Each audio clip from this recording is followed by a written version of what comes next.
Welcome back, everybody. Today we're going to take a look at a new product from Amazon, the Amazon Echo Pop. Yeah, there's billions of these smart speakers. I think Amazon releases one every week or something like that.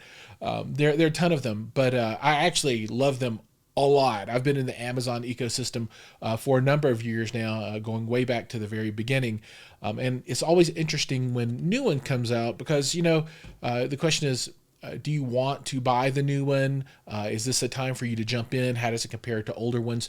And today we're going to look at the Pop, and then we're going to compare it to really its competitor in the Amazon ecosystem, the Echo Dot. And this is what the fourth and fifth generation, most current generations look like there. And then through the power and magic of television, we can compare it right now to the Pop, but we're gonna compare these now. First though, let's go through a quick super fast unboxing and show you what comes in the box, and I think you'll be shocked at what's in there. First off, big kudos to Amazon for their packing. They make this stuff consistent. I mean, anytime you buy something from Amazon, you know what it is, and it opens the same way, it has the same look, it's got the same feeling. So they've done a really good job there, and there's no difference here with any of the other things. The Pop is in the teal packaging with a nice little rip-off sticker, and when you open the box, there it is right there. You've got your Pop. In that top lid, it says install the app and plug it in, and then if you dig out of the bottom of the box, there is a power supply and two little books. How shocking is that? Maybe you're shocked, maybe you're not, but that's what's in there. I mean, that's all there is to it. It's super simple, super straightforward. Just a few comments here. The cable is actually pretty long on that power supply. I was surprised. I thought it might be a little bit shorter. The nice rubberized bottom on the Pop itself has a lot of grip to it. The unit itself, it doesn't feel, lightweight or flimsy. It feels nice.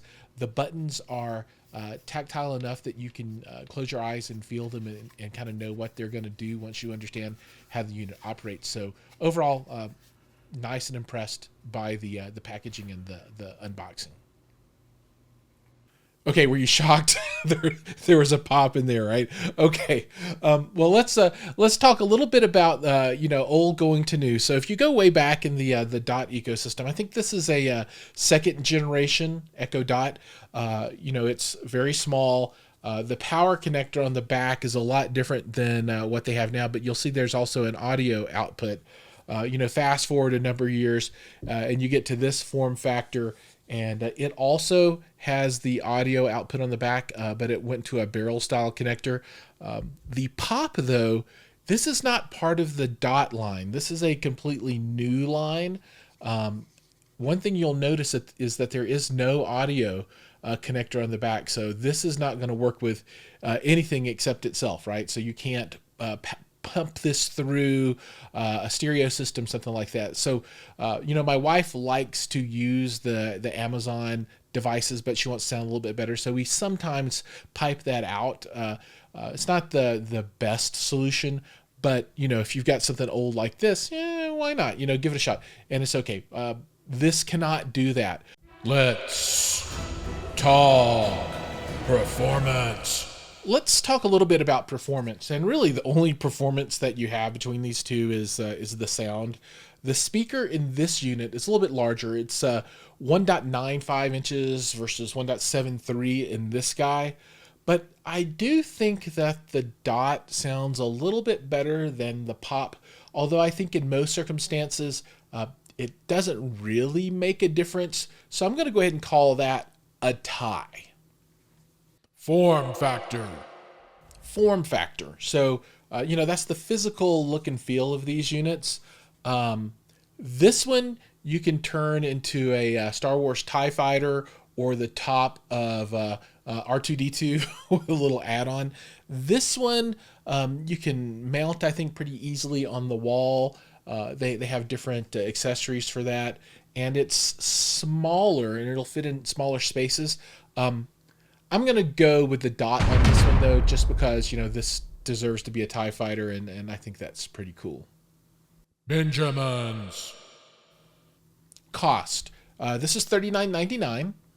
This one I think normally retails for $49, but you can find it at $39 as well. So it's a veritable toss-up, right? So no winner here. This is a tie on price. Features, baby. Now let's talk about features and the smart platform. So these both have Echo in there, right? So they both function the same from that point of view. They also both have the same AZ2 processor. So from that point of view, they're identical as well. As far as smart home control goes, they both have Matter controllers, but not the antennas. So they're on equal footing there. They also can act as extenders for the Eero mesh network if you're using that set of products. So again, another tie. I guess the only difference that I can come up with is that this one has a temperature sensor and the Pop does not. So I guess for the same money, the Dot is going to overcome the Pop from that point of view. What's it look like? Aesthetics, and let's really talk about the color. You've seen the size here, and you understand what the shape looks like. This unit comes in white, black, and a blue, and then the Pop comes in charcoal, glacier white, lavender, and midnight teal. These are all very interesting colors. I opted for this one because I paid for it and I wanted it in white. Amazon did not provide it, unfortunately. Maybe next time.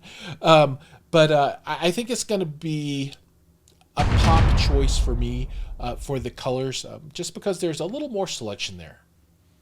The winner. And now it's time for the last word on these two devices. So which one would I buy if I were going to go out and buy a single device? I think I'd still go with the Dot on this one. However, if I did need something that was a little bit smaller, or if I was looking for the specific colors that are available for the Pop, this would win. I like that there's a temperature sensor in here, so I think this is a slightly more capable unit, and I think the sound is a little bit better. So I think really ultimately the decision is going to be made on the size and shape, right? If you can get away with this size and shape, get the new Dot. If you need something smaller, go for the Pop. But other than that, I think if you were going to give them like a numerical ranking out of 100, and you just said this one came in at 100, this would be like 98. So, it's almost 6 of one, half dozen of the other. And I think ultimately the decision is going to come down to your personal taste. Seriously though, the Dot totally won. Thanks so much for watching. Hopefully this has been helpful in your journey to find the perfect Amazon smart speaker. Please like and subscribe, and I'll see you guys in the next video.